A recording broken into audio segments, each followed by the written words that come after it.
नमस्कार दोस्तों, स्वागत है आपका ग्लोबल इनसाइट हिंदी पर।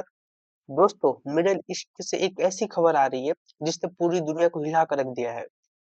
ईरान के सबसे बड़े लीडर अयतुल्ला अली खamenei की मौत हो चुकी है। इजराइल और अमेरिका ने मिलकर ईरान पर अब तक के सबसे बड़ी मिसाइल अटैक किया है। इस अटैक में सिर्फ खamenei ही नहीं बल्कि ईरान की लीडरशिप के कई बड़े चेहरे खत्म हो चुके हैं। आज की वीडियो में हम बात करेंगे कि ये हमला कैसे हुआ, कौन-कौन मारा गया और ईरान ने क्या पलटवार किया है। तो ये सब शुरू हुआ सैटरडे फरवरी 28, 2026 को। यूएस प्रेसिडेंट डोनाल्ड ट्रंप और इजराइल पीएम बेंजामिन नेतन्याहू ने एक joint operation epic fury launch किया। अमेरिका और इजराइल के कई मिसाइल्स और स्टील्थ फाइटर जेट ने तेहरान समेत ईरान के 24 प्रोविंस पर एक साथ हमला बोल दिया। खamenei के सीक्रेट कंपाउंड को पिन पॉइंट एक्यूरेसी के साथ भी निशाना बनाया गया। रिपोर्ट्स के मुताबिक जब ये हमला हुआ तब खamenei अपने ऑफिस में काम कर रहे थे। यानी जैसे ही यूएस और इजराइल ने ज्वाइंट अटैक किया उस समय खamenei अपने ऑफिस में काम कर रहे थे। इस हमले में सिर्फ अली खamenei ही नहीं बल्कि उनका पूरा परिवार और टॉप मिलिट्री जो ऑफिसर्स थे वो भी मारे गए। इसमें मारे गए कि अगर मैं बताऊँ कौन-कौन मारा गया तो पहले अली खamenei जो ईरान के सुप्रीम लीडर थे जिनकी उम्र 86 साल थी। फैमिली मेंबर की बात करें तो खamenei की बेटी, उनका दामाद और उनकी पोती भी थी इस स्ट्राइक में मारे गए हैं। अगर मिलिट्री लीडर्स की बात करें तो जो आईआरजीसी जो है ईरान रिवॉल्यूशनरी गार्ड है उसके चीफ जनरल मोहम्मद बकौर और ईरान के टॉप सिक्योरिटी एडवाइजर भी अटैक में खत्म हो गए हैं।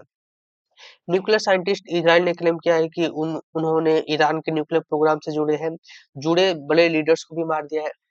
अगर हम बात करें खamenei के मौत के बाद ईरान ने ऑपरेशन ट्रूथफुल प्रॉमिस 4 के तहत भयंकर पलटवार किया। यानी जब खamenei की डेथ हुई है उसके बाद ईरान ने ऑपरेशन ट्रूथफुल प्रॉमिस 4 चालू किया। यानी ऑपरेशन ट्रूथफुल प्रॉमिस 4 इन्होंने ऑपरेशन चालू किया है।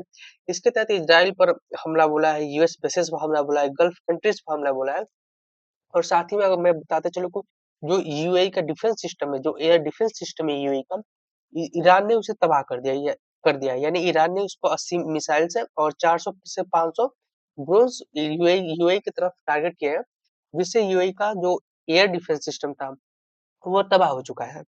अगर हम बात करें ईरान में 40 दिनों का मातम का ऐलान किया गया है और 1 हफ्ते की छुट्टी का भी ऐलान किया गया है। फिलहाल जो प्रेसिडेंट डोनाल्ड ट्रंप है उन्होंने कहा है कि अगर ईरान नहीं मानेगा, अगर ईरान इससे भी ज़्यादा स्ट्रॉन्ग रिटेलिएट करेगा, तो ईरान को एक ऐसे अटैक को झेलना पड़ेगा जो इतिहास में अभी तक यूएस ने कभी किया नहीं होगा। तो देखते हैं कि आगे कैसे क्या होता है।